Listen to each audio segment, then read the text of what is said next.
Kinwestiyon ni Senator Pia Cayetano ang validity ng nangyaring Senate session nito nga pong Miyerkules. Inihalal bilang Senate President pro tempore si Senator Win Gatchalian nang makabuo nga po ng quorum ang Senado matapos dumalo si Senator Cheese Escudero. Ayon kay Senator Pia, ginamit umano ng mga ito ang Avellino versus Cuenco case kung saan kinukonsidera ng Supreme Court ang 12 senador bilang majority. Ngunit, aniya, iba ang specifics ng kaso. Binigyang diin din niya na ang numerong 12 ay hindi 13. Ganyan din po yung pahayag ng kanyang kapatid na si Senator Alan Peter Cayetano. Inanunsyo din po ni Senator Pia na magpe-preside siya sa pagdinig ng Senate Committee on Ways and Means sa 5 Senate bills. Kabilang na po ang pagbibigay pansin sa personal income tax exemption threshold, pagpapababa ng individual income tax rates, pagpapataas naman ng ceiling sa tax exemption benefits at iba pa. Syempre lahat tayo nag-research doon sa binabanggit kahapon na na Avellino versus Cuenco kasi nung start pa lang, actually kahapon doon sa News 5 newsroom sa baba, talagang lahat para nga talagang Senetflix lahat nakatutok. May nag-alok pa nga sa akin ng biskwit, sabi ko dapat popcorn yung kinakain natin dito kahapon. Tapos hindi na rin inexplain pala ni nung start pa lang pala nung mahalal na itong si Win Gatchalian, inexplain niya na una ang dahilan nila sa pagko-convene ay dahil magiging paglabag sa Constitution kung 3 sunod na araw na walang sesyon o na hindi sila nagsesyon. Kasi dapat daw pag ganon, i-inform mo formally ang House na wala kayong sesyon. So kung sakaling hindi matuloy kahapon, pangatlong araw na yun na wala silang sesyon, tapos hindi naman nila napagsasabihan ng House officially.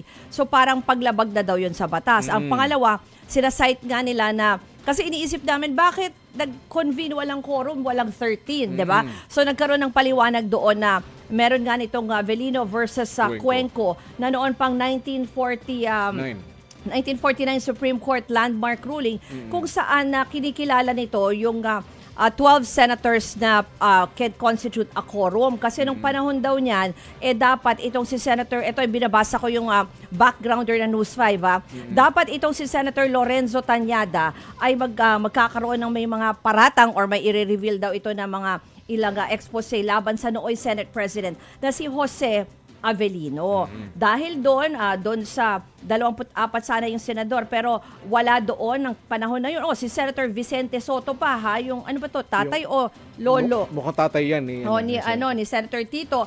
Dahil nasa ospital at si Senator Tomas Confessor naman na nasa Amerika. So, hindi kompleto yung 24. Dahil po dyan na re-reveal nga daw itong si Senator Tañada ng nung may expose daw siya, nag-walk out, no? May nag-walk out ng mga senador at ang naiwan ay 12 lang.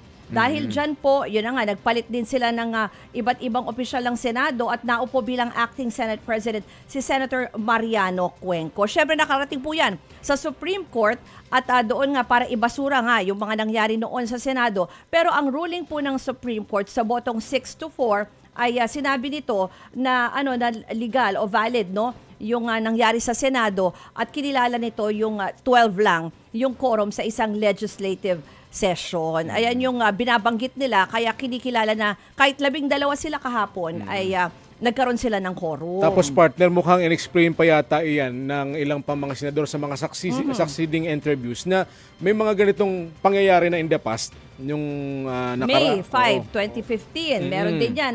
Binabanggit din yan sa ilalim ni Senate President Drilon na nagkaroon din ng ilan lang. Kasi ang dami nagkasabay-sabay ata na may na-ospital, may nakakulong na mga senador. Pero ganun din po. At actually, may iba ring mga legal experts na nagpo-post na hindi lang yan yung mga instances na 12. May iba pa nga nag-gather na may ilang araw, other days, na 12 lang yung quorum. At nandun din daw mismo itong Senator Alan Peter Cayetano, Pia Cayetano, Loren Legarda. Makikita na present sila at hindi naman daw kinwestiyon na 12 yung quorum. Ito daw yung mga sesyon na partner noong May 21, 2008, February 11, 2009, September 29, 2010. At anong source yan, partner?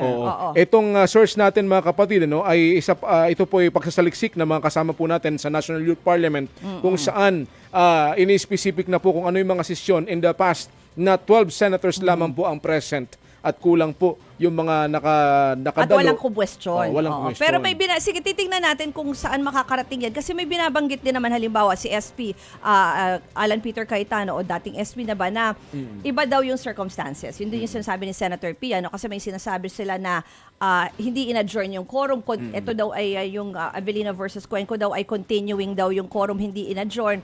Unlike itong session na to na in-adjourn nung isang linggo. May mga ganun silang so medyo tagisan na naman to ng mga legal opinions at tingnan natin kung saan makakarating itong issue na ito. Mga kapatid, patuloy po kayong tumutok sa 105.9 True FM para sa totoong balita, impormasyon, music, and entertainment. Mag-subscribe sa aming YouTube channel at podcasts. At sundan nyo rin po kami sa Facebook, Instagram, X, TikTok sa True Network PH. Bisitahin din po ang aming website truefm.ph at panoorin kami sa True TV Signal Channel 19. Kami po ang 105.9 True FM.